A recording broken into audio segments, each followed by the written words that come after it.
Welcome back to the Alex Jones Show. Fourth hour, Owen Schroyer, Leanne McAdoo with you.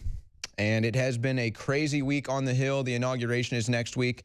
We will have all the coverage. We'll be on the streets and bringing you all the up-to-date footage, protests, news, whatever's going on. And we're actually going to get a lot more into that into the next segment. We've got some developments with the Trump protests, some more disgustingness coming out of the anti-Trump people. And also a very interesting and important move out of the D.C. National Guard that we're going to cover as well in the next segment. But this segment, I want to talk about this. Chinese state media tells Donald Trump's team to prepare for military clash. Now, this story is coming out of a Chinese tabloid, so how much, gravitas you want to take out of this is up to you. But there is actually something behind this. I'm going to explain this. It says the U.S. should prepare for a military clash, a state-run Chinese tabloid newspaper has warned. Less than 24 hours after U.S. Secretary of State nominee Rex Tillerson appeared to call for a blockade of the South China Sea islands is when the story was put out. Now, this is the key here, Leanne. So Rex Tillerson, in his hearing yesterday, obviously had to go and answer a lot of questions. And I'm not sure the exact nature of the question that was brought up that led to him talking about the situation in the South China Seas.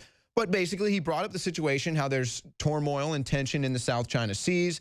There's territorial battles going on. Right. He talks about how the Chinese are essentially building their own islands out there, laying stake to those, militarizing those islands. It's kind of an unprecedented move, honestly.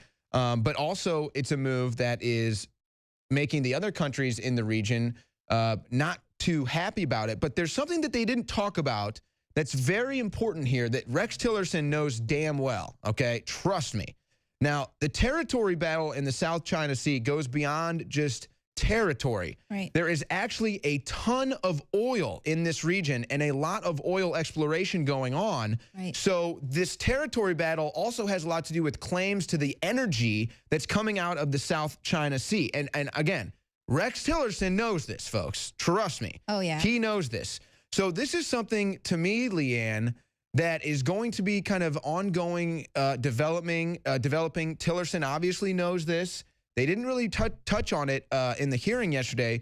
But what do you think? I mean, is China, because, and they actually mentioned this in the story, how if the U.S. Wants to stop what China is doing in the South China Sea, they essentially have to send physical troops there, send ships there. I mean, it would have to be a physical hot war if they actually wanted to stop this. I mean, is this what we're looking at here? I mean, we've been looking at the Russians. Right. Maybe we're ignoring a bigger fish here with the Chinese. Of course, Alex has been saying that. Well, the Chinese military has already been making some really aggressive posturing this week as well. This was even before Rex Tillerson made that statement. So, yeah, they're definitely trying to lay claim to those islands there, because I guess these are islands that kind of have only just come up to the surface, sort of formed in the last, however many decades. So no one had really laid claim to that territory, and it's absolutely resource rich, and they are willing to go to war over it. And so what is the U.S., what can the U.S. really do at that point?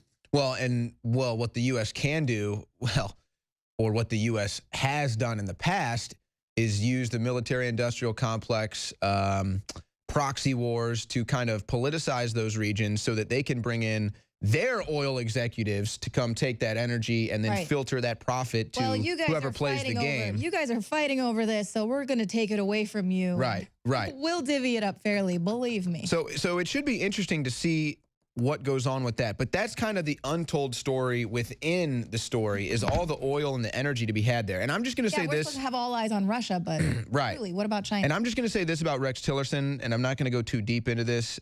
You can take what you want from this. But I think at this point, Rex Tillerson, to me, is either a globalist implant and perhaps a danger to the Trump administration, or an absolute neutron bomb against the New World Order. I think that he's one of those two right now. And I'm going to be keeping my eyes close to Rex Tillerson, because I actually think if he's the neutron bomb against the establishment, against the New World Order that he could potentially be, I think his life might be in danger just as much as Donald Trump's, Leanne, to be honest with you. Well, I was reading an article on Breitbart. They did some pretty fair coverage, just kind of making fun of the fact that all of the news was focused on this fake dossier, that they really didn't tear apart Rex Tillerson and a lot of the things that he was saying, because he didn't prove the skeptics wrong by proving that he was going to, you know, be a good man and choose the moral high ground over things. He put himself out there as his international relations experience is business, and that's what it's going to be about for him. Well, and it was amazing, too, because him, Tillerson, and Pompeo went along with a lot of the establishment talking points that had a lot of people worried.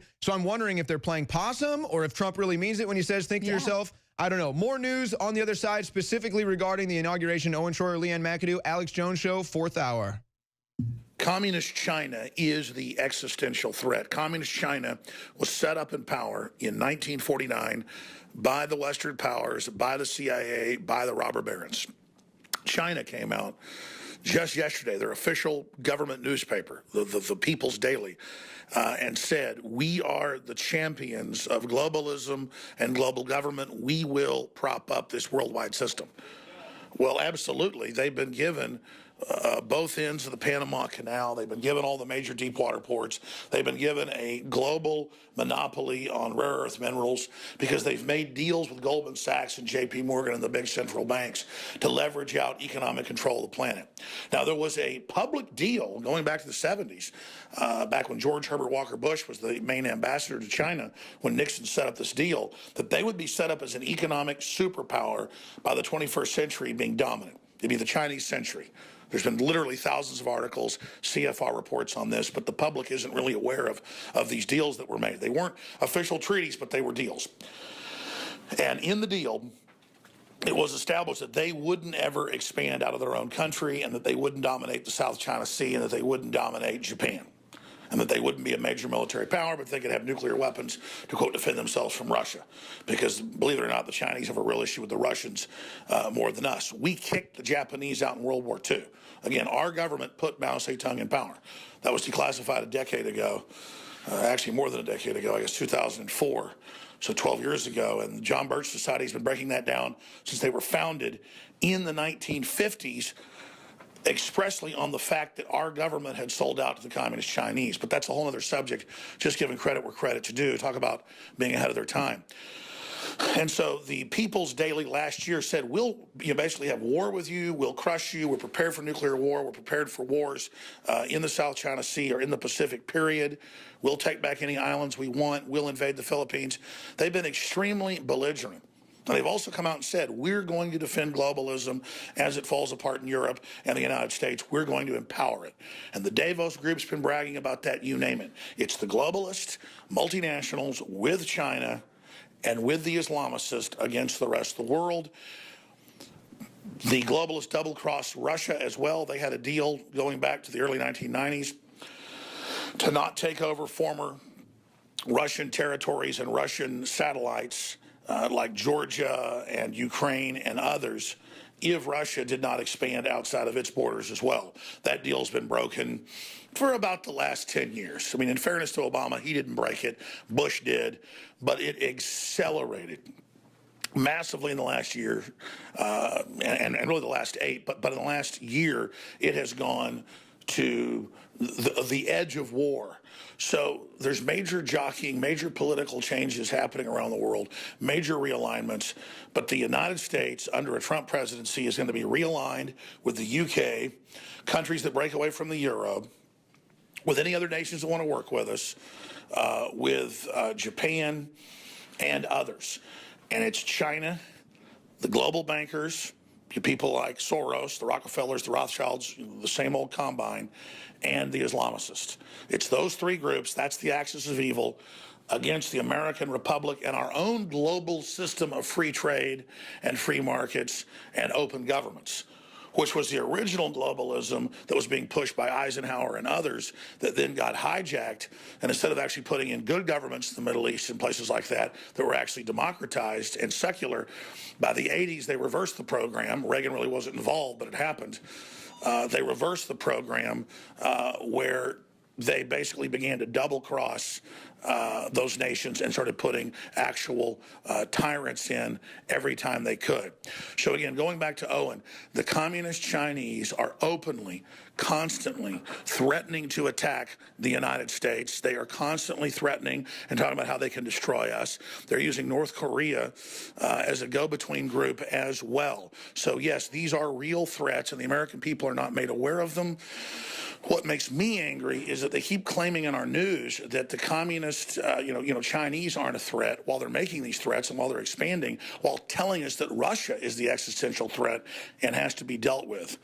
It is absolutely critical that we inform our fellow Americans and other people around the world about what's happening. Also, leftist-controlled CNN always spins this, that we're anti-Chinese or anti-Asian. The communist Chinese have killed over 100 million of their own people, 80+ million under Mao Zedong, okay? So let's be clear, this is not an anti-Asian operation or anti-Chinese operation. They're great people. They are under an exploitive, enslaved system that's being used to leverage out and take control of the world. Donald Trump is countering that and saying no more one-sided deals, Americanism, not globalism. But it is the communist Chinese, fascistic, crony capitalist model that is the enemy of any free, open society, and we must break its back and free the people of China. Back to Owen and the rest of the crew.